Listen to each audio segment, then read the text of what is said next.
जब भी आप किसी प्रतियोगिता परीक्षा की तैयारी करते हैं, तो यदि आपको ये पता है कि सामने वाला यानी यूपीएससी आप में क्या देखना चाह रही है और यूपीएससी आपका चुनाव किस बेसिस पे कर रही है, तो आपकी जो तैयारी है वो स्पेसिफिक हो जाती है। आपका जो दायरा है वो नैरो डाउन हो जाता है। इसको ऐसे समझें कि जब आप दुकान पर जाते हैं तो सेल्समैन आपसे चंद सवाल करता है। क्या चीज चाहिए, किस रेंज की चाहिए, किस कलर की चाहिए, किस डिजाइन की चाहिए। ये सब पूछने का उसका मकसद होता है कि आपकी चॉइस को समझे। और यदि वो आपकी चॉइस को समझ लेता है तो तुरंत वही चीज या उस तरह की चीज आपके सामने लाकर रख देता है। और इससे दो फायदे होते हैं। इससे उसको भी बहुत ज्यादा ऊर्जा नहीं लगानी पड़ी और दूसरा आपका समय भी बच गया। यही यदि हम यूपीएससी का पैटर्न समझ लें कि यूपीएससी सिलेक्शन के लिए एक कैंडिडेट में क्या क्या चीजें देखना चाहती है, यदि हम इसको समझ लें तो हमारे लिए यह परीक्षा बहुत सुगम और आसान हो जाती है।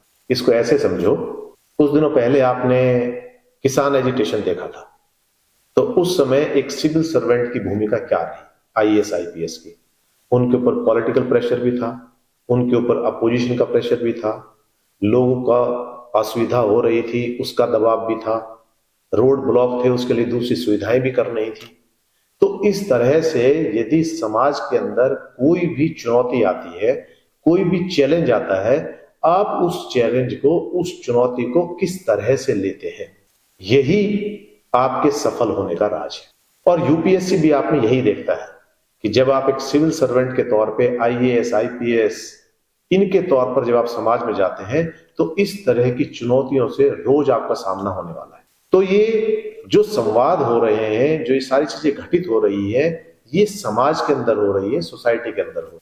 तो यदि हम समाज को, सोसाइटी को, उसकी मनोदशा को, उसके मनोविज्ञान को, उसकी फिलॉसफी को यदि हम डिटेल में समझेंगे तो हमारे लिए यह परीक्षा निकालनी बहुत आसान है। जितना हम समाज के नजदीक जाएंगे, जितना समाज की भावनाएं, समाज की संवेदनाएं, समाज की जरूरत, इन सब चीजों को, अर्थतंत्र को, इकोनॉमिक्स को, क्योंकि समाज के लिए तो एक बहुत बड़ा कारक इकोनॉमिक्स भी है, तो यदि इन सारी चीजों को हम डिटेल में समझेंगे तो हमें समझ में आएगा कि यूपीएससी किस तरह के कैंडिडेट को चुनना चाहती है। यदि आपके अंदर वो सारी चीजें विद्यमान है तो आपको सफल होने से कोई नहीं रोक सकता। तो इसके लिए आपको करना क्या है? इसके लिए आप प्रैक्टिकल सोचें। सोसाइटी आपको क्यों पढ़ाई जा रही है, सोशियोलॉजी आपको क्यों पढ़ाई जा रही है, आपके सिलेबस में इकोनॉमिक्स क्यों है, आपके सिलेबस में एथिक्स क्यों है, आपके सिलेबस में फिलॉसफी क्यों है। इन चीजों को जब आप समझेंगे तो इनके उत्तर स्वयं ही आप ढूंढ पाएंगे। क्योंकि जब तक एक व्यक्ति आंतरिक रूप से मजबूत नहीं है, internal he is not strong, he is unable to face the challenges. रोज आपके सामने चुनौतियां आनी है। तो 2013 के बाद, 2013 से पहले का दौर इस तरह का रहा कि बहुत सारे आईएएस आईपीएस नौकरी छोड़ के चले गए, कि इन्होंने सुसाइड कमिट कर ली। उसके बाद यूपीएससी ने अपने सिलेबस को बदला और उसके अंदर एथिक्स को डाला। एथिक्स लाने का मतलब केवल यह था कि आपको इंटरनली स्ट्रांग रखना, आपको कर्तव्य के प्रति जागरूक करना। जो व्यक्ति अपने कर्तव्य की पराकाष्ठा पर है वो विश्व की किसी भी तरह की चुनौती को लेने में सक्षम है, उनको स्वीकार करता है, वही एक्सेप्ट्स दोज चैलेंजेस।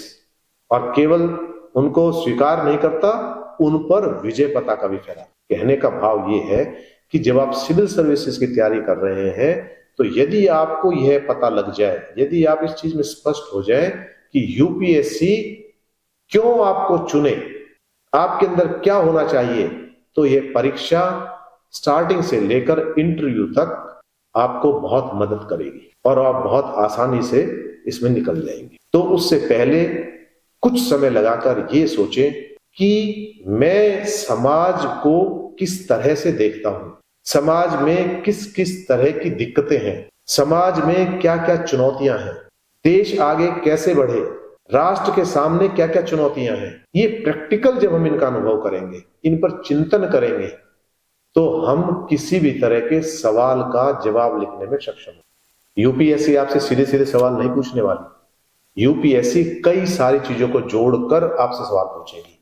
उसमें सोशियोलॉजी भी हो सकती है, उसमें फिलॉसफी भी इंक्लूड हो सकती है, उसमें इकोनॉमिक्स भी इंक्लूड हो सकती है, और निबंध भी इसी तरह से आ रहे हैं। निबंध जो आएंगे, ऐसे जो आएंगे, वो भी इन्हीं से संबंधित आएंगे। तो यदि आप प्रैक्टिकली अप्रोच आपकी तेज है, प्रैक्टिकली अप्रोच आपकी समाज के प्रति, सोसाइटी के प्रति, देश के प्रति, इंटरनेशनल रिलेशंस के प्रति, इंटरनल सिक्योरिटी के प्रति, इन सब के प्रति यदि आपका एक अच्छा चिंतन है तो आप बहुत आसानी से इसमें सफलता हासिल कर सकते हैं। बाकी आगे इन पे हम डिटेल में बात करेंगे, किस विषय को किस तरह से पढ़ना चाहिए, कितना पढ़ना चाहिए, उसको पढ़ते वक्त किन किन बातों को ध्यान में रखना चाहिए।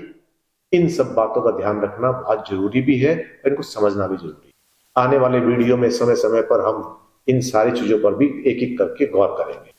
आप सभी अपने अपने जीवन में सफल हो, इसी कामना के साथ शुभकामनाएं। धन्यवाद।